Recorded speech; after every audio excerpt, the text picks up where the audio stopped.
Nah, jadi saya bukan humas, saya hanya orang dari dulu.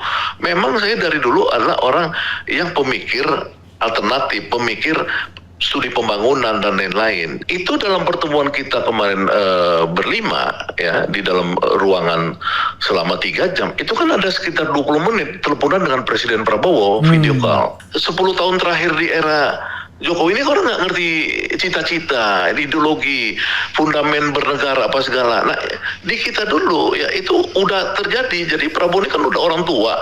Ya, jadi waktu dia hidup 30 tahun lalu, dia tuh ada ketemu-ketemu dengan Buyung Nasution, dengan Dr. Sahrir, dengan Nariman, dengan apa. Itu kan ketemu semua. Jadi ada cita-cita yang dibicarakan. Jadi Rocky sebenarnya masuk pada substansi. Jadi bukan sekedar mau klarifikasi begitu.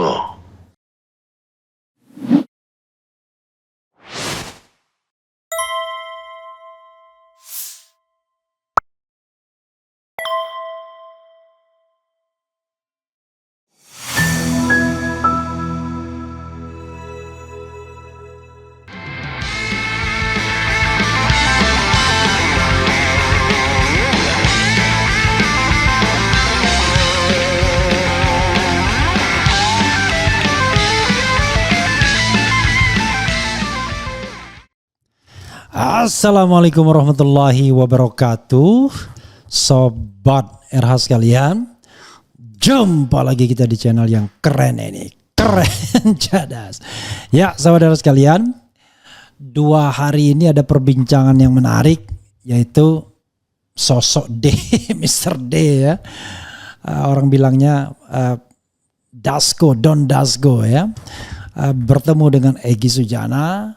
Sebelumnya bertemu dengan Rocky Gerung, sebelumnya bertemu dengan macam-macam orang. Nah, tapi yang menarik adalah senior saya ya, Syahganda Nenggolan, Bang Syahganda itu banyak sekali mengirimkan beberapa berita, kemudian analisis, tulisan dan lain sebagainya. Dan dia sempat protes ketika saya bikin viral Egy Sujana bertemu Dasko, ini kata aktivis TPUA. Katanya perlu waktu untuk saling mempengaruhi. Kemudian saya kan sudah bilang, kalau orang protes RH Channel dan kemudian ingin bersuara, saya kasih kesempatan sebagai komitmen cover both side. Kalau tidak protes silakan saja. Di ujung telepon sudah ada Syahganda Nenggolan. Assalamualaikum warahmatullahi wabarakatuh, Bang. Waalaikumsalam warahmatullahi wabarakatuh. Oke, keren jadas. Karena abang keren cadas dan abang biasanya BTL, batak tembak langsung, saya harus ngomong apa adanya. Ini Bang Gada ini diisukan kayaknya sudah jadi humasnya Dasko atau humasnya Prabowo. Silakan diklarifikasi dulu sebelum bicara mengenai pertemuan Dasko dan para aktivis itu. Iya, jadi pertemuan Dasko yang dimana saya ada, khususnya ketika saya mengarrange pertemuan Profesor Dasko, saya tidak bilang Don Dasko ya, Profesor Dasko dengan Profesor Akal Sehat Rocky Gerung, ya itu adalah pertemuan yang keduanya itu memang saling ingin. Ya, jadi ini yang perlu diklarifikasi apakah orang merayu atau saling ingin. Ya, dari awal Januari itu Rocky Gerung sudah berhasrat ketemu dengan Pak Dasko. Jadi saya itu justru meyakinkan Pak Dasko ya bahwa tidak ada video ya yang sampai ke Pak Prabowo, video pernyataan Rocky Gerung bahwa Presiden ke-8 yakni Prabowo adalah bajingan tolol. Itu keselio itu Rocky Gerung, dia bilang tapi itu yang sampai ke presiden. Itu kan it happen gitu, nggak bisa kita itu dia Presiden Republik Indonesia. Dalam pertemuan dia dengan Muslimat NU, dia juga omong itu ya kan. Ada orang yang ngomong saya bajingan tolol di depan pemret yang 4 jam ketemuan di Hambalang. Dia juga bilang kenapa Rocky itu begitu, udah saya bela dia waktu kasus tanah dengan Switeng bla bla bla bla, kelakuannya masih begitu ya kan. Nah, karena dia mendapatkan disinformasi.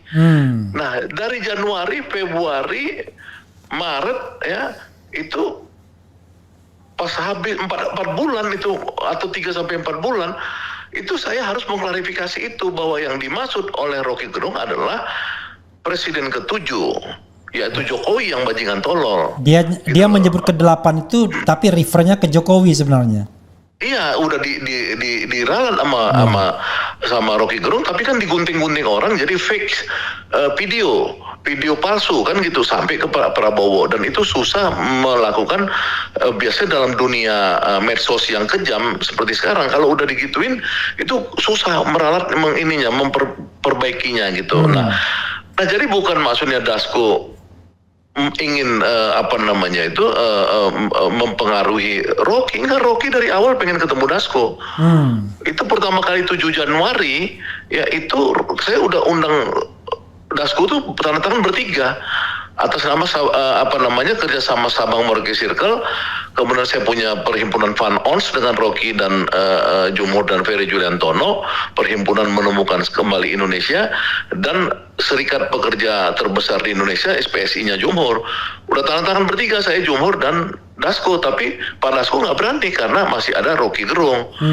Jadi itu saya mau ngasih klarifikasi kepada pemirsa Keren Cadas yang budiman, jangan sampai nanti ada mispersepsi. Enggak, ini Prof Dasko melihat bahwa peluang untuk mempengaruhi Pak Prabowo itu sekarang satu-satunya jalan terbaik ya, mungkin tadi kan Pak Repli Harun di dalam podcastnya itu ada banyak orang disebut, bukan hanya Dasko. Iya, banyak orang, tapi kemudian Pak Rocky Gerung melihat untuk membuat komunikasi kepada presiden itu memang paling efektif Pak Dasko. Jadi pada saat pertemuan kita dengan Pak Dasko di Senayan Park tempo hari, itu langsung Pak Dasko sudah bilang, Bang, dia bilang, dia kasih tunjuk ya ke aku, ditunggu presiden nih habis pertemuan dengan Himbara, ya kan? Nah, tapi karena itu Pak Dasko bilang saya duluan ke istana, nanti Pak Rocky sama ini ditunggu presiden. Nah, kemudian kepotong dengan ada Pak Luhut dan Erlangga dan Bahlil masuk untuk persiapan serasian ekonomi 2025. Kegeser lagi nih, ya kan? Nah, itu jadi sama Egy juga sama modelnya. Sama Egy. Nah, jadi Egy memang juga punya keinginan dari lama. Egy sudah WA saya. Kan ayo dong ketemu Dasko, supaya kita bisa ketemu presiden. Tentu Egy ngomongnya begitu karena dia adalah daihatnya Prabowo yang dipenjara pertama sekali itu tahun 2019. Yang bebaskan itu namanya Dasko waktu itu. Nah, jadi dia ngomong ke Dasko, saya sampaikan ke Dasko, Pak Dasko belum ini. Nah, kemarin Pak Dasko itu kebetulan bilang, Bang, ayo Bang ketemuan Egy gitu loh, ya kan? Nah, apakah konteksnya Jokowi atau apa, itu bisa dikonfirmasi sama Egy. Tapi saya mau klarifikasi di sini bahwa keinginan bertemu itulah keinginan kedua belah pihak. Jadi nggak ada keinginan tuh misalkan Dasko seolah-olah ini gitu, dominan ingin ketemu, enggak. Jadi ini memang pernyataan post factum tadi oleh Pak Repli Harun, ya memang kita harus buktikan nanti gitu loh.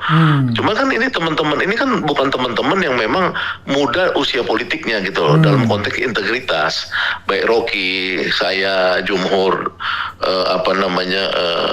Egy, ya itu kita nggak muda lagi untuk diukur integritasnya. Itu aja yang saya mau ini gitu. Jadi ini kedua belah pihak, ya itu semuanya itunya adalah memang mendukung Pak Prabowo dalam pengertian kita memang tidak pernah memusuhi Pak Prabowo ya, karena saya, Egy, Rocky semualah pendukung Prabowo dulunya.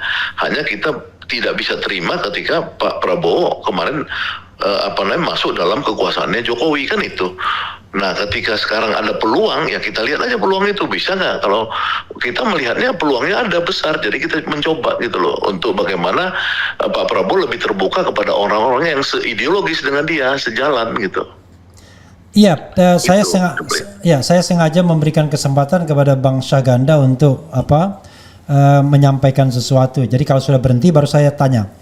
Bang Syahganda ya, ada sementara pengamat yang mengatakan bahwa pertemuan antara Dasko dengan Bang Syahganda, dengan Rocky, dengan Jumhur, dengan Egy Sujana dimaknai adalah upaya manuver untuk menjauhkan Prabowo dari Jokowi. Karena kebetulan yang ditemui ini adalah orang-orang yang memang kritis terhadap pemerintahan Presiden Jokowi, bahkan 2 di antaranya pernah dihukum atau 3 bahkan di pemerintahan Jokowi. Tapi di sisi lain ketika orang melihat sosok Dasko mengatakan, lah bukannya Dasko juga justru penghubung antara Jokowi dan Prabowo yang mempertemukan Jokowi dan Prabowo, dan juga dia katakanlah dia anggap sosok yang bisa ke Prabowo tapi juga bisa di kakinya Jokowi dan lain sebagainya. Gimana pendapat Bang Saganda? Ya, semua itu kan seninya politik kan di situ menurut saya. Ya kan, yang paling penting kita melihat nih opportunity-nya ada nggak untuk kita bisa berdialog dengan presiden. Ya seperti saya kemarin bertemu dengan Egy, ya kemudian dengan Bursa dan ada 1 orang lagi yang minta dirahasiakan sampai sekarang. Ya itu dalam pertemuan kita kemarin berlima ya di dalam ruangan selama 3 jam itu kan ada sekitar 20 menit teleponan dengan Presiden Prabowo video call, ya kan. Nah presiden nanya, Egy bagaimana Ki, sehat Ki, ya kan. Itu pertanyaan-pertanyaan yang personal. Ya Bursa gimana, sekolah unggulan udah jalan belum, sekolah rakyat jalan nggak, ini jalan nggak. Nah sama yang teman 1 lagi ya, karena mereka usianya sama ya, cicat-cicat karena mereka teman dari ideologi dari zaman dahulu ya. Nah kalau saya ya ditanya, saya bilang saya lagi ngembangkan lembaga Pak untuk saya melakukan kajian-kajian pembangunan alternatif untuk mendukung bagaimana industrialisasi pedesaan, koperasi merah putih apa segala yang menurut saya semua ideologis. Jadi sebenarnya Pak Prabowo ini kita harapkan melakukan tukar pikiran dengan kita dia terima atau enggak. Kalau dari zaman Jokowi ya nggak ada tukar pikiran karena Jokowi nggak punya pikiran. Ya kan gitu loh. Kalau Pak Prabowo kan punya pikiran. Kita berharap bahwa istilah Rocky Gerung itu, manusia ini yang paling penting hidup kalau ada pertentangan pikiran. Nah kita mempertentangkan pikiran kita dengan Pak Prabowo. Kalau dia tertarik, Dasko kan sebagai penghubung yang efektif, yang kalau bahwa dia ada urusan dengan Jokowi ya urusan lain gitu. Tapi menurut saya itu juga udah masa lalu ya. Artinya dia tidak ada urusan. Sekarang yang berkuasa Prabowo kok. Kenapa kita masih berpikir bahwa yang berkuasa ada urusan dengan Jokowi gitu loh. Iya, Bang Ganda ya. Pertama klarifikasi dulu untuk Rocky Gerung ya. Rocky menemui Dasko itu dalam rangka sekadar klarifikasi mengenai bajingan tolol yang salah dia sebut presiden ke-8, maksudnya presiden ke-7 itu, ataukah ada maksud atau keinginan lain yang ya let's say dia ingin bertemu dengan berbicara dengan Prabowo secara langsung atau bagaimana? Demikian juga Egy Sujana. Ya pastinya kan Rocky itu kan temannya Prabowo puluhan tahun. Semua orang tahu bahwa kader PSI, bukan PS-nya si Kesang nggak jelas. PSI yang asli itu Partai Sosialis Indonesia. Kadernya itu yang paling top sekarang itu kan namanya adalah Rocky Gerung. Ya kan? Seniornya Rocky Gerung itu di kader PSI itu namanya Presiden Prabowo Subianto. Kan kira-kira gitu. Itu kan politiknya nggak bisa kita bantah. Mereka sudah berkawan. Bahkan Prabowo itu orang yang mungkin 4 kali ke rumahnya Rocky Gerung, ya kan, sebelum yang di sebelum 2024 ya. Itu artinya orang ini dekat dulu gitu loh. Jadi wajar kalau orang misalkan ingin bersilaturahmi lagi agar politiknya bisa sinergis, karena orang PSI ini kan punya cita-cita dong, karena mereka punya ideologi kan. Yang kedua, Rocky meyakini waktu pertemuan dia dengan Pak Prabowo dan Adnan Buyung Nasution itu beberapa puluh tahun lalu, itu sudah dibahas mereka tentang bagaimana Prabowo menjadi tokoh sosialis di Asia, gitu loh. Jadi Rocky terikat pada itu, pertemuan-pertemuan di masa lalu itu, gitu loh. Nah, jadi artinya nggak sesimpel orang yang tidak ngerti politik ideologi di masa lalu, yang ini kan 10 tahun terakhir di era Jokowi ini orang nggak ngerti cita-cita, ideologi, fundamen bernegara apa segala. Nah di kita dulu ya itu udah terjadi. Jadi Prabowo ini kan udah orang tua. Ya, jadi waktu dia hidup 30 tahun lalu dia tuh ada ketemu-ketemu dengan Buyung Nasution, dengan Dr. Sahrir, dengan Nariman, dengan apa, itu kan ketemu semua. Jadi ada cita-cita yang dibicarakan. Jadi Rocky sebenarnya masuk pada substansi. Jadi bukan sekedar mau klarifikasi begitu. Bagaimana dengan pertemuan dengan para aktivis buruh ya? Ada Andi Gani Nenawea, Jumhur Hidayat, kemudian juga satunya Said Iqbal. Kalau dikumpulkan bertiga itu kan semuanya sebenarnya sudah hampir 100% organisasi buruh di Indonesia. Lagi-lagi bertemu dengan Dasko, bukan bertemu dengan Menteri Tenaga Kerja, padahal yang dibicarakan soal Satgas, PHK dan lain sebagainya. Apakah birokrasi itu tidak berjalan? Cukup dengan orang kepercayaan Prabowo yang notabene adalah wakil ketua DPR yang harusnya menjadi juru bicara DPR dalam pengawasan pemerintah. Gimana, Bung? Begini, yang saya dapat bocoran dari Pak Jumhur, ya Pak Prabowo ini ingin di hari buruh itu ada 1 Mei. Iya. Ya, buruh itu harus memperingatinya secara serius dan sungguh-sungguh dengan apel akbar. Ya kan, dan itu kemudian mereka bertemu, tentu di-follow upin oleh Pak Dasko karena mengeksekusi keinginan Bapak Presiden, kan gitu. Ya kan, itu dari versi Jumhur Hidayat sama saya. Kenapa Presiden berkeinginan? Sejak awal Presiden sudah menunjukkan dia itu lebih pro buruh ya dibandingkan Jumhur, Iqbal dan si Garinawea.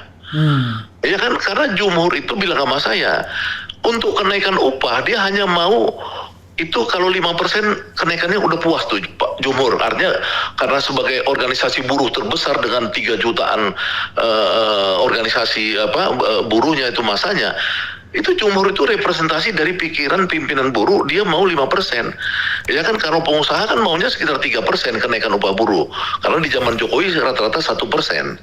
Ya kan? Kemudian pemerintah dalam hal ini Menaker itu di kepalanya itu berunding dengan Apindo mungkin naik sekitar 4%. Jadi buruhnya mikir 5%, Apindo sama Menaker udah negosiasi bisa di 4%, di bawahnya lagi ya pengusaha tadi ya, pemerintah pengusaha 3%. Tiba-tiba Pak Prabowo naikin 6,5%. Iya kan, artinya apa? Artinya Prabowo itu dalam konteks hubungan industrial, dalam konteks ilmu politik perburuhan, dia ini terlalu sosialis. Kalau di negara Amerika yang menang Demokrat, ya di mana Pak Refli Harun sebagai alumni Amerika, atau di Eropa partai-partai buruh menang, itu memang bagaimana itu dicerminkan bahwa buruh itu gajinya harus naik tinggi. Buruh sejahtera. Nah, ini dilakukan Prabowo. Jadi menurut saya ya wajar orang ini harus mengapresiasi Prabowo. Nah, pertanyaan bahwa kenapa tidak Menaker yang memfollow upin 1 Mei atau apa, itu saya walau saya belum tanya lagi kepada Pak Jumhur. Tapi yang jelas itu bahwa mereka sedang merencanakan, satu adalah untuk hari buruh May Day, yang kedua bahwa mereka memang untuk Satgas PHK.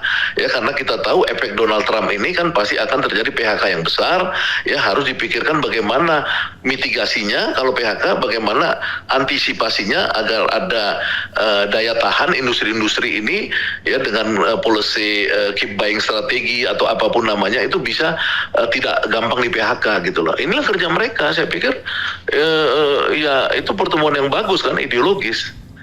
Ada satu hal yang juga banyak ditanyakan ya.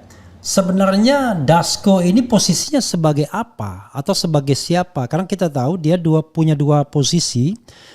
Posisi kenegaraannya wakil ketua DPR. Posisi non kenegaraannya adalah wakil ketua umum partai politik yang juga sepertinya ketua harian. Nah, kalau dia misalnya menjalankan sebagai bridging ya dengan pemerintahan Presiden Jokowi, dia orang kan akan bertanya, ini kok dia tidak menjalankan fungsinya sebagai wakil rakyat yang harusnya mengawasi pemerintahan, tapi seperti broker dengan pemerintahan saja. Padahal pemerintahan kan tidak bisa dibangun dengan hubungan-hubungan yang sifatnya tidak jelas ya. Karena semua ada pembantu presiden, ya. Ada Mensesnek, ada Menaker. Kemarin bicara mengenai pembangunan desa di Lahat itu tidak melibatkan juga pemerintahan desa atau Menteri Perindustrian dan lain sebagainya. Gimana menurut Bang Ganda? Jadi gini, pertama kan ada namanya itu ruling party kan. Ruling party. Waktu Megawati berkuasa dulu, Ya, saya ini salah satu orang yang masuk dalam masuk dalam rangkulan lah, saya sebut rangkulan dari suaminya Megawati yang waktu itu tidak berkuasa, namanya almarhum Taufik Kemas.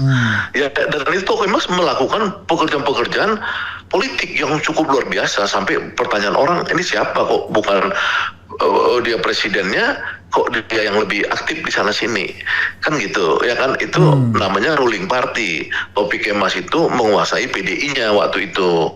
Nah, begitu juga sekarang kan, menurut saya presidennya itu adalah Prabowo, dan partai berkuasanya itu sekarang de facto itu Gerindra, ya kan. Maka kemudian pasti ketua hariannya itu akan berusaha untuk mengamankan kebijakan-kebijakan pemerintah, baik kebijakan maupun implementasi. Jadi saya pikir itu yang paling penting kan, pada saat yang urgent ya dia turun, ya misalkan perangkulan, harmonisasi, ya dia ketemu dengan Ibu Megawati waktu sebelum Hasto ditangkap, ya saya lihat sendiri fotonya ya. Kemudian dia melakukan ketemu dengan Dewan Suruh PKS kemarin apa segala, ya pasti dia harus mengamankan presiden dari partainya, gitu loh. Jadi itu menurut saya itu jamak aja di dalam satu rejim yang berkuasa. Jadi kan kita nggak bisa letterlek ya, letterlek harus menteri naker, menteri desa, menteri ini. Nah kebetulan aja ada hubungan-hubungan yang memang orang misalnya kayak Pak Bursa Sarnubi dengan Pak Dasko itu kan sudah berteman 30 tahun lalu. Sorry, Bursa Sarnubi sekarang di Gerindra atau masih di Bintang Reformasi? Dia didukung oleh Golkar dan PKB. Oke. Gitu loh. Nah, tapi karena mereka itu berkawan lama dan istrinya Pak Bursa 3 periode menjadi menjadi DPR dari Partai Gerindra, ya. Ada kedekatan. Jadi ketika Pak Bursa ada kedekatan, kemudian the ruling party pengen membuat pilot project, saya pikir sah-sah aja lah dia memberikan penguatan kan. Jadi nggak ada yang, menurut saya nggak ada yang negatif sih di situ. Bang Ganda, sebelum saya bertanya tentang opini Anda kan, saya ingin mungkin Anda menutup fakta yang ingin Anda beberkan dalam kesempatan ini. Silakan. Saya mau tanya 2 opini Anda setelah ini. Ya, yang di dalam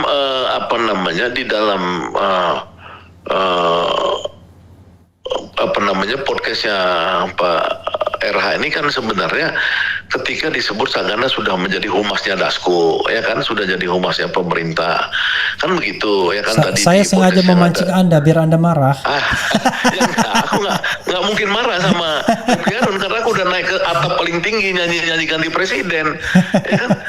Udah ganti presidennya, masa aku pikir presiden belum ganti, kan kita nyanyi 2024 ganti presiden. Nah udah ganti presidennya kan gitu. Walaupun saya juru bicara Anies, saya berharap Anies yang presiden, nggak terjadi. Terus so what? Ya kan, saya kan harus punya pilihan bahwa ini sudah pergantian kan gitu. Nah jadi saya bukan humas, saya hanya orang dari dulu. Memang saya dari dulu adalah orang yang pemikir alternatif, pemikir studi pembangunan dan lain-lain. Jadi kalau misalkan di zaman Jokowi saya ditawarin untuk bergabung, ya saya nggak mau karena saya melihat tidak ada agenda pembangunan untuk rakyat di sana, tidak ada. Yang ada agenda untuk pembangunan oligarki, buat undang-undang omnibus law, ya agar seluruh kekuasaan desa itu daerah ditarik semua ke Jakarta sama oligarki dan Jokowi ini, rakyat disingkirkan, saya kritik, saya dipenjara, kan gitu ceritanya. Bukan saya nggak punya teman di situ, saya punya teman Pramono Anung, teman akrab saya waktu kuliah. Luhut juga saya punya komunikasi, tapi kan saya nggak mau karena mereka tidak punya orientasi. Nah kalau Prabowo ini dari mulai kakeknya sama bapaknya sampai ke dia orientasinya namanya development, pembangunan. Nah saya mencoba dengan kajian-kajian saya itu, mungkin nggak saya ikut mempengaruhi pikiran Pak Prabowo ini, ya misalkan saya punya lembaga kajian baru sekarang, The Great Institute. Saya mengkaji pertama kali kajian siapa, membandingkan yang namanya Althusser dengan Max Weber dan si David Osborne, ya kan, tentang apa, tentang birokrasi, bagaimana membuat birokrasi yang ideologis, bagaimana membuat ideological state apparatus. Itu saya kaji, karena Prabowo kalau ideologis, kalau dia mau seperti Deng Xiaoping, kata Raymond Dalio itu, maka dia harus birokrasi ideologis, jangan kena efisiensi, nangis semua. Kan seperti itu. Ini yang saya tulis, saya buat, saya kasihkan ke Pak Prabowo. Tentu nggak langsung dong, ya kan, saya kasih ke Prof Dasko. Ini Prof Dasko, kalau dia mau sukses Pak Prabowo, dia harus didukung oleh ideological state aparatus dan oleh birokrasi yang ideologis. Nah gitu-gitu loh Mas, saya itu kan kajian. Nah, karena saya tertarik ini, saya bukan humas. Kalau saya misalkan nggak cocok, saya kritik. Saya dari dulu gitu. Kalau pas cocok ya saya perkuat gitu loh. Intinya di situ. Jadi saya sekali lagi saya tadi karena saya mendengar Profesor Repli Harun bilang itu saya itu humas, ya saya bukan humas gitu loh. Oke. Itu Pak Repli. Bang Ganda, saya ingin bertanya 2 atau 3 hal yang sifatnya opini atau separuh informasi. Tanggal 20 April hari ini itu tepat 6 bulan masa pemerintahan Prabowo Subianto. Kelompok civil society sebenarnya berharap, tidak hanya berharap, mendesak. Bahkan ada yang mengatakan kita kasih waktu 6 bulan untuk mempercayai Prabowo. Salah satu indikatornya adalah reshuffle menteri-menteri yang masih terafiliasi dengan Jokowi. Apa pendapat Anda? Apa bocoran Anda? Dan sepertinya adem ayam aja. Itu satu pertanyaan. Silakan. Kalau pendapat saya itu udah sering di podcast-podcastnya, karena saya udah lama nggak diundang Pak RH aja kan. Podcast yang biasa ngundang saya, ya itu tetap suara saya kan.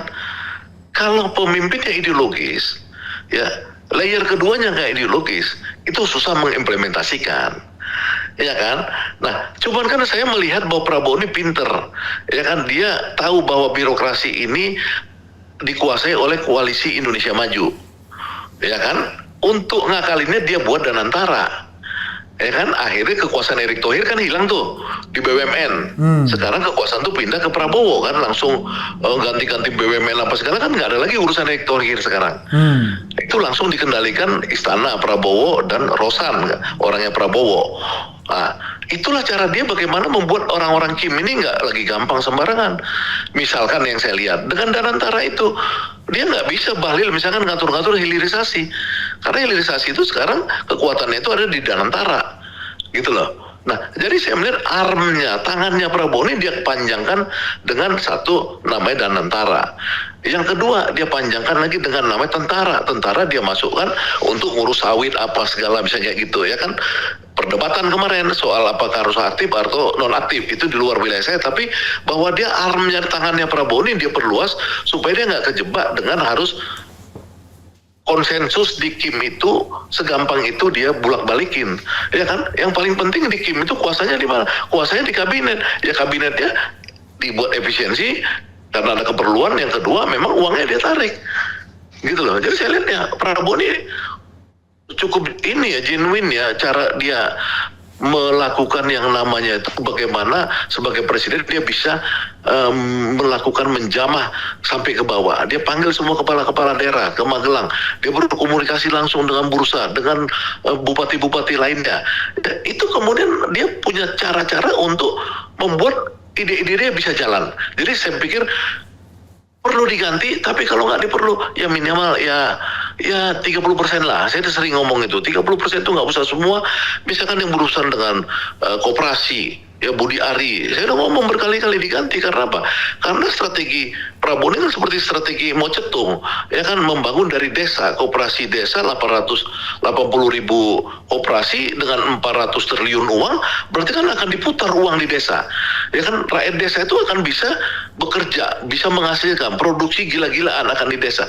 Nah, perlu diambil orang yang tepat, jangan si Budi Ari yang terkait dengan judul dan terkait dengan terkait dengan korupsi di ini di kantornya dulu, terkait, saya nggak bilang hukum bahwa dia koruptornya ya, tapi kan terkait dia menterinya. Nah, kemudian apalagi di situ yang terkait menteri desa misalkan, saya udah bilang kok menteri desa kalau bisa diganti, ya kan, gitu loh. Nah, Sri Mulyani saya bilang diganti aja. Kenapa Sri Mulyani nggak diganti? Karena dia ini neolib, sementara Prabowo sosialis. Kalau di luar negeri saya bilang, orang kayak Sri Mulyani ini tahu malu dong. Dia datang ke presidennya, Pak Presiden, saya ini nggak mungkin kompatibel dengan Bapak, ya kan? Tapi kan mental orang Indonesia kan tidak begitu. Selalu pengennya pura-pura saya masih dibutuhkan presiden. Ketika Sri Mulyani tidak mau dengan pertumbuhan 8%, dia kemudian paralel tuh saya lihat LPM UI bergerak juga mengajar Prabowo ya dengan 42 survei ekonom. Ketika isunya Sri Mulyani mau mundur ya kan, entah bagaimana cara akhirnya Sri Mulyani gak jadi mundur kemarin. Malu dong di Indonesia. Ya kan saya udah bilang di podcast saya, malu lu kalau memang nggak kompatibel dengan presiden mundur. Hasan Nasbi udah saya ngomong di publik, lu nggak kompatibel ya mundur dong. Cuman sayang di Indonesia ini mentalnya itu kan masih mental kolonial. Ya kan kalau nggak berkuasa nggak bisa terhormat gitu loh. Kan cuma Repli Harun aja yang nggak berkuasa tapi terhormat terus ya nggak. Bersuara terus. Ya, tapi pertanyaannya Bang ya, kenapa adem-adem aja tidak ada isu bakal reshuffle?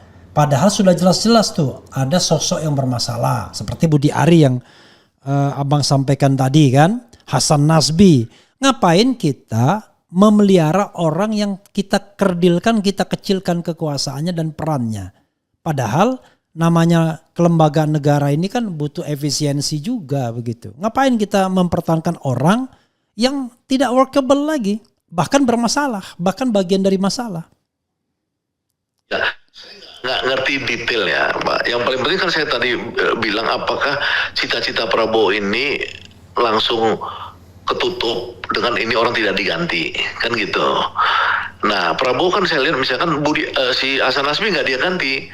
Tapi dia jadikan juru bicaranya itu Mensesnek, misalnya kayak gitu kan. Iya. Itu kan cara-cara Jawa tuh. Kalau di Medan tuh langsung ditendang tuh Budi Ari. Siapa si Hasan Nasbi. Tapi kalau cara Jawa kan mungkin begini, ya udahlah. Pokoknya lu tetap tenang di situ, tapi juru bicara nih ada yang baru. Namanya Prasetyo Mensesnek. Kan kira-kira gitu nih yang terjadi sekarang. Iya kan? Budi Ari misalkan. Kan saya dengar kan sebelum Lebaran tuh kan Wakil Menteri kan diundang sama Prabowo langsung sendiri, menterinya nggak diundang. Ya saya nggak tahu itu sejauh apa pembicaranya. Tapi Wakil Menterinya Ferry Juliantono kan? Ya, saya tahu karena dia teman saya. Kemana lu Fer? Gua diundang Prabowo kan sendiri, iya sendiri. Menterinya nggak diundang. Ya kan mungkin ada pola-pola Prabowo yang menugaskan orang. Ya kan jadi itu kalau misalkan menarik tali di tepungnya nggak berantakan. Bisa jadi dia punya strategi itu karena dia menang juga kan. Kalau dalam pikiran saya kan yang seperti ditulis dulu itu kudeta merayap kan gitu kan. Jadi kalau dia udah kudeta merayap mungkin dia punya strategi. Jadi kita melihatnya gini, kalau boleh teman-teman pemirsa Repli Harun ya, karena saya dari dulu tuh saya dianggap strukturalis ya, bukan kulturalis, walaupun saya senang dengan kulturalis. Tapi strukturalis gini ya, kalau dia bilang hidup Jokowi ya, tapi kita lihat kebijakan strukturnya, jangan omongannya. Apakah dia itu menghantam nggak pagar laut? Kalau Jokowi bukan hanya menghantam, dia kasih semua, kalau bisa seluruh Indonesia ini dikasih pagar laut supaya dikasih konglomerat untuk menguasai laut. Tapi yang Prabowo kan nggak. Dia suruh tentara, dia rusak. Ya, bahwa itu belum tuntas itu urusan lain, tapi sudah publik tahu bahwa Prabowo membilang negara harus hadir di situ. Sawit ya di zaman Jokowi itu sudah diidentifikasi 3,3 juta hektar lahan sawit tidak ada izin. Ya, mau diputihkan karena apa? Karena dibuat mereka lah undang-undang Omnibus Law pasal 110 A dan B ya, yang membolehkan putihkan. Sampai selesai itu kemudian ganti ke Prabowo, Pak Luhut bawa proposal itu, ada di koran ya, bukan saya ngomong, bilang bahwa mereka mau bayar 300 triliun, yang penting diputihkan. Prabowo bilang apa? Nggak ada putih-putih, dia bilang nggak ada. Waktu dia dialog dengan Jumhur, siapa yang buat Omnibus Law itu? Ya presiden lah Pak, kata Jumhur sama DPR. Presiden mana, kata Prabowo? Ya kan, pokoknya presiden. Untung si Yaserli bilang, Pak maksudnya manusia. Kalau Omnibus Law itu dibuat manusia, maka Omnibus Law itu bisa diganti, dirubah, kata Prabowo.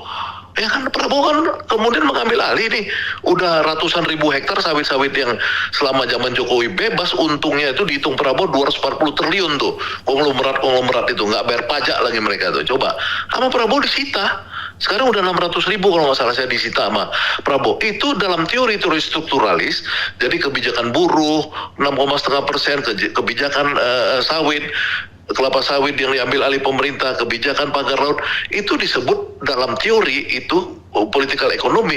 Itulah pertarungan strukturalis. Dia kalahkan kekuatan lawannya itu gitu loh. Dalam hal ini lawannya Prabowo oligarki. Nah ini kan kemudian bagaimana kita kok masih menilai dengan yang sifatnya simbolis gitu loh. Ini yang saya nggak ngerti gitu. Oke, Kalau saya ini soal simbolis juga kan kadang-kadang orang merasa menganggap penting. Misalnya contoh hubungan antara Prabowo dan Jokowi. Baru-baru ini muncul lagi kan mengenai ijazah palsu. Memang Prabowo tidak berkomentar apa-apa. Tetapi orang yang sangat loyal kepada Prabowo, Hercules misalnya, datang ke sana. Ya, show of force untuk dalam tanda kutip war juga dengan kelompok aktivis yang datang. Itu teman Bang Ganda semua kan, aktivisnya. Nah berikutnya adalah datang pula orang yang baru saja diangkat sebagai komisaris BUMN, bahkan melakukan katakanlah kekerasan psikologis, mencopot atribut dari kepala orang kan, itu kan secara psikologis tidak enak. Nah, apa yang bisa Bang Ganda jelaskan? Seolah-olah kok nanti ada juga Sespimen ya, sekolah pimpinan staf dan pimpinan menengah Polri yang datang juga sowan, lalu menteri-menteri, bahkan menteri yang tidak ada kaitannya dengan Jokowi pun seperti Bima Arya Wamen datang juga.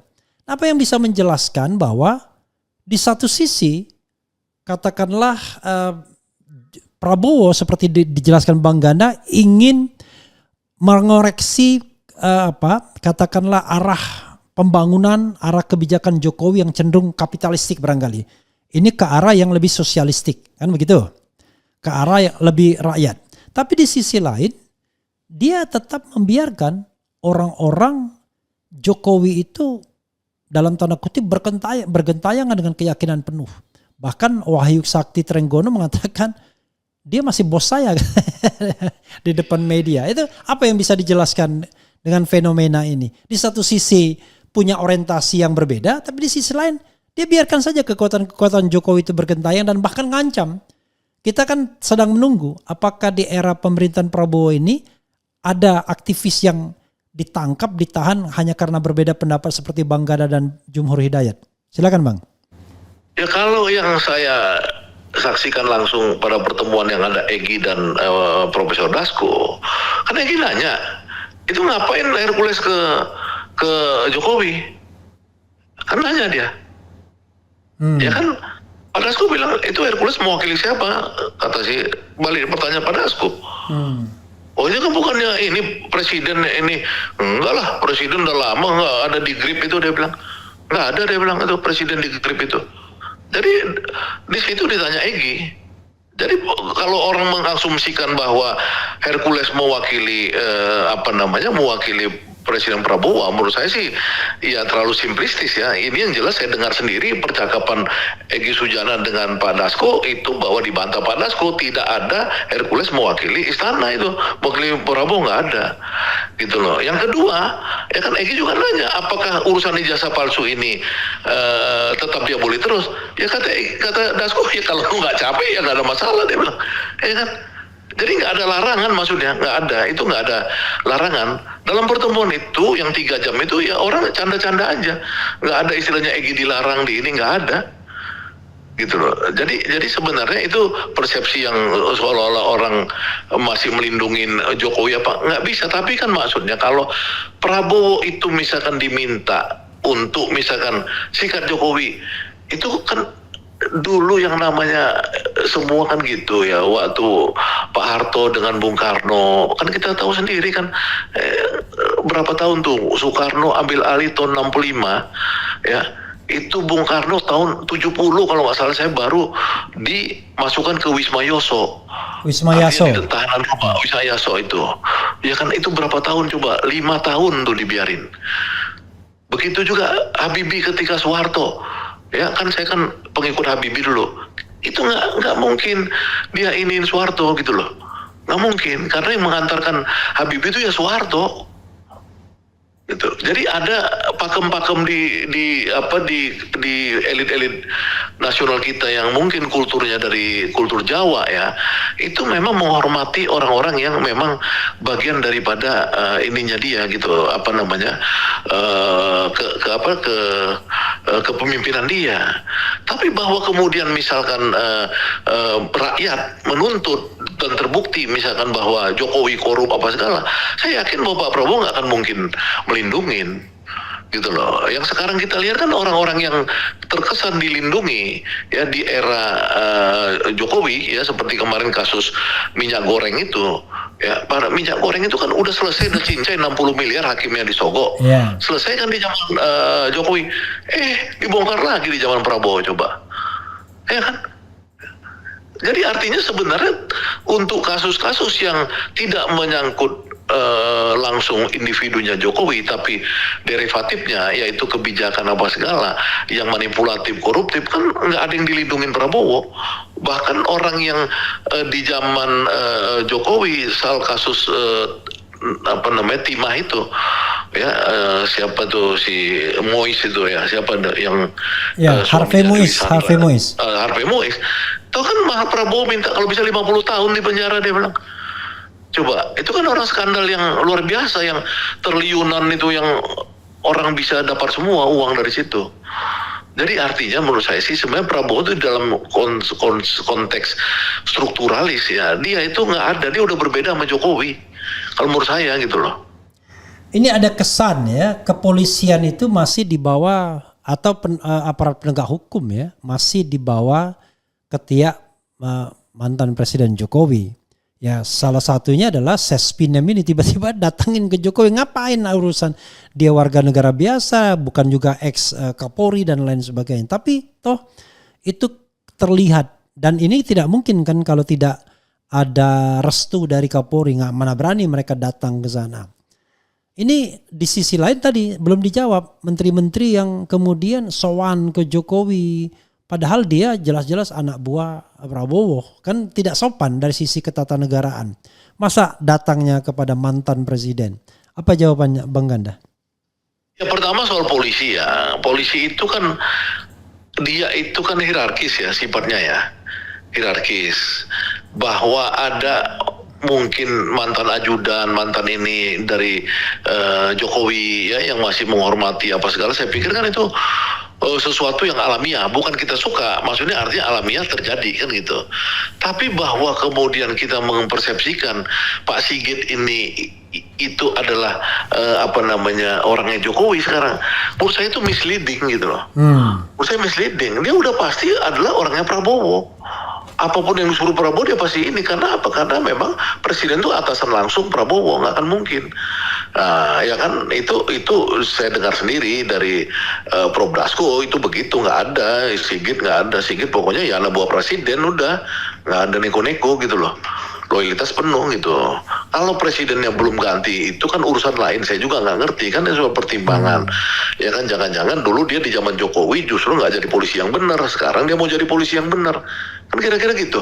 Bisa aja kan dia merasa sekarang nih karir aku nih jadi polisi jenderal penuh, dulu zaman Jokowi terlalu banyak ikut campur apa segala, jenderal ini jenderal itu, jenderal yang ada di lembaga intelijen lain apa segala. Sekarang mungkin dia udah bebas sebagai tangan kanan presiden. Mungkin itu ya, saya pikir itu. Nah kalau menteri-menteri lain, ini kan menteri-menteri yang kesana ini kan orang yang punya partai politik. Ya kecuali Budi Gunawan Sadikin, saya nggak ngerti ya. Tapi kalau misalkan menteri-menteri lain, Bahlil yang naik jet pribadi ke sana, kemudian siapa namanya itu si Trenggono dari Partai PAN, ya Bahlil dari Golkar apa, itu kan mereka punya hitung-hitungan Pak. Ya kan hitung-hitungan bahwa mereka itu memang mungkin punya janji politik di masa lalu yang ada kontraknya gitu loh, kita nggak ngerti juga. Ya itu sejauh mana dianggap sebagai penghinaan terhadap presiden, itu mungkin presiden sendiri yang bisa menilai. Kalau misalnya presiden dianggap itu memang matahari kembar seperti yang disindir oleh Mardhani Alisera, ya tentu presiden harus bersikap itu menurut saya. Bang Ganda, ini terakhir ya. Ya. Kalau misalnya Anda punya keleluasaan, let's say Anda punya kekuasaan ya, untuk melakukan atau membuat kebijakan apapun pada hari-hari ini ya, dan anggap saja Anda, let's say Anda Prabowo misalnya, apa yang akan Anda lakukan? Terutama terhadap pembantu-pembantu Anda setelah 6 bulan berkuasa ini. Ya kalau yang pertama itu yang saya lakukan, saya pecat Menteri Keuangan. Itu yang saya lakukan. Karena apa? Karena Menteri Keuangan itu harus dia itu spiritnya itu berubah menjadi kelompok yang pro Pancasila lah, jangan pro neoliberal. Ya karena apa? Karena di tangan dia lah itu bersama Bank Indonesia, ya itu strategi ya untuk bagaimana perekonomian ini bisa survive di era Trump ini yang kacau balau ini. Ya misalkan bagaimana rejim pajak itu korteksnya itu dibenahi. Ini semua orang udah ngeluh soal korteks. Ya kan bagaimana kemudian bea cukai yang impornya itu 72% impor. 74 barang-barang kita itu. 74 itu setengahnya itu impor gelap. Ya itu bea cukai misalnya seperti itu. Bank-bank himbara kita ya selama ini kurnya nggak sampai ke rakyat, itu semua harusnya di bawah kendali Menteri Keuangan, minimal setengah kendali ya, dia bisa membantu presiden untuk cita-cita kan nggak mungkin orang bicara presiden punya pikiran, punya kebijakan, tapi uangnya nggak didukung gitu loh. Nah itu Menteri Keuangan. Yang kedua, birokrasi secara umum harus ideologis, di kader. Ya kan, kalau birokrasinya ini pemalas, kebiasaan zaman Jokowi itu duit. Zaman sekarang nggak bisa. Dia harus seperti orang-orang di negara-negara ideologis lainnya itu kerja ideologis. Gitu loh, ini yang harus dirubah oleh Presiden Prabowo. Itu aja menurut saya yang penting untuk cita-cita Prabowo itu bisa sampai ke masyarakat gitu. Ada satu lagi soal komunikasi politik ya. Orang menganggap bahwa komunikasi politik Prabowo itu buruk ya, dengan fenomena Hasan Nasbi dan lain sebagainya, serta ini mohon maaf fenomena mantan pendukung atau relawan Jokowi ya, yang kemudian bermimikri sekarang menjadi orang yang membela Prabowo. Tetapi yang membuat kita agak miris dan ketawa adalah ketika berdebat di televisi ya, mereka merepresentasikan kecintaan terhadap Jokowi dan Prabowo itu seperti dalam satu napas. Dan kalau dirunut-runut ya mereka orang Jokowi semua. Bagaimana pendapat Anda? Kok sepertinya pemerintah tidak memiliki jubir yang baik, buruk sekali jubirnya, seperti ngabalin. Kan gini, orang itu kan memang namanya politik itu kan perebutan ruang, perebutan pengaruh. Ya cara mereka tuh harus mengatakan bahwa Prabowo dan Jokowi itu adalah segaris sejalan seideologis kan gitu, agar mereka tetap eksis dalam permainan itu kan gitu. Ya kan seperti Hasan Nasbi ya. Coba bayangkan aja ya, menurut Pak Rocky Gerung, dia itu harusnya jadi pembicara di retreat di Magelang. Ya, itu sudah diusulkan oleh Pak Tito Karnavian untuk dia jadi pembicara. Bayangkan Pak Tito Karnavian yang menyelenggarakan retreat di Magelang mengusulkan nama Rocky Gerung. Ya kan? Sampai ke tempat tertentu dicoret nama Rocky. Tempat tertentu tuh di mana? Ya nanti mungkin Bang Repli tanya Rocky langsung ya supaya nggak ada miss. Saya cuma mau bilang gini, ada elemen-elemen dalam kekuasaan Prabowo ya seperti Pak Tito itu melihat bahwa ini ada sesuatu yang harus dibenahi dengan menampilkan orang-orang seperti Rocky, misalkan seperti itu. Sama seperti saya mengharapkan Pak Repli Harun lah juru bicara Presiden Prabowo. Iya kan? Tapi kan kelompoknya Hasan Nasbi pasti akan bilang Repli Harun itu bahaya Pak, karena tiap hari dia itu adalah memusuhi Prabowo. Itu kan ruang publik. Dan saya sudah bilang kan tidak mau menjabat apapun sampai 2029. Mau jadi oposisi. Pendapat saya. Maksudnya gini, artinya ada perebutan pengaruh, perebutan ruang publik. Jadi memang itu istilah Pak Repli Harun post factum. Tadi ya kita lihat aja. Memang teorinya begitu. Ya kan zaman dulu di dalam era Soeharto ada rebutan kelompok Islam dengan kelompok Beni Murdani dan CSIS. Semua ahli sejarah mencatat itu, bukan kebohongan. Memang ada rebutan pengaruh. Zaman Soeharto ada rebutan pengaruh antara PKI dengan kelompok agamis, misalnya kayak gitu.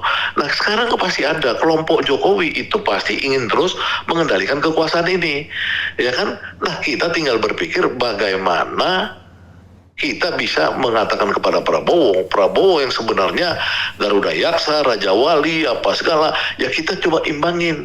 Jangan penjahat-penjahat atau apa, orang yang dari masa lalu yang gelap, dari gorong-gorong, masih bisa ada di situ, termasuk Hasan Nasbi. Gitu loh. Itu pandangan saya gitu, Pak Repli. Bang Ganda, nggak terasa kita sudah 50 menit kita berbicara. Terima kasih. Silakan closing statement. Kalau ada yang belum disampaikan, silakan.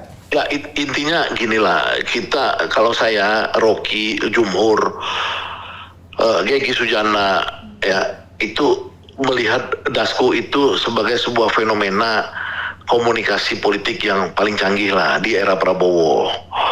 Di zaman Megawati itu namanya Topik Kemas, kira-kira gitu ya. Di zaman SBY Hatta Rajasa. Ya, itu selalu ada di dalam era itu orang seperti itu yang memang dia memainkan peran untuk membuat saling pengertian antara orang-orang kritis dengan sang presiden. Nah jadi saya berharap bagaimanapun Pak Repli Harun sesama Wong Kitogalo dengan Dasko ya juga punyalah komunikasi.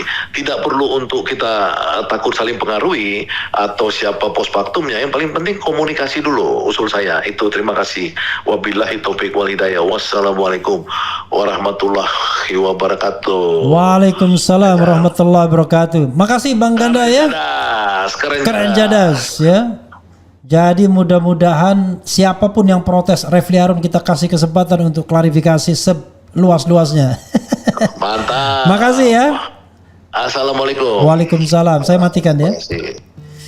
Ya, saudara sekalian, saya sudah mengatakan ya, model saya berkomunikasi adalah saya melakukan hal-hal yang kritis, mengungkapkan perspektif saya. Tetapi kalau ada orang lain perspektif dan keberatan, saya tidak berkeberatan juga untuk menampung perspektif dia. Perspektif mana yang Anda ingin pegang, ya terserah, silakan saja. Yang jelas masing-masing orang itu memiliki keyakinan bahwa dia berjuang di jalan yang benar dan lurus. Nah, berjuang di jalan benar dan lurus itu ya tentu nanti secara post factum nanti akan terlihat. Mudah-mudahan ya. Karena itu kan saya mengatakan walaupun saya melarang diri saya untuk tidak ikut dalam pemerintahan sekarang ini sampai 2029, tapi saya tetap mendorong orang-orang baik, orang-orang yang punya komitmen, orang-orang yang tidak korup untuk duduk dalam pemerintahan dan menggantikan orang-orang korup, orang-orang yang tidak punya komitmen dengan rakyat, hanya ingin memperkaya diri sendiri dan lain sebagainya. Tetapi saya sebagai bagian dari civil society ingin tetap berada di luar dan tetap ingin kritis. Dan mudah-mudahan dalam masa pemerintahan Presiden Prabowo ini tidak ada aktivis yang ditangkap, ditahan hanya karena orang tersebut kritis. Jadi kalau dia mau ditangkap, ditahan karena korup, karena ada proyek fiktif, karena memeras, karena mengancam dan lain sebagainya, silahkan. Tapi kalau berpikir, maka gawat sekali negara ini kalau kemudian memenjarakan orang yang berpikir. Itu saja saudara sekalian. Terima kasih sekali lagi kepada Bang Ganda ya, Syahganda Nenggolan. Dan kita nanti menunggu klarifikasi orang lain kalau yang berkeberatan terhadap perspektif RH Channel. Dengan cara yang voice begini kan tidak susah, tidak perlu Anda berpakaian bagus. Pakai kaos kutang atau kaos dalam pun bisa ya. Wassalamualaikum warahmatullahi wabarakatuh. Keren jadas. Dear.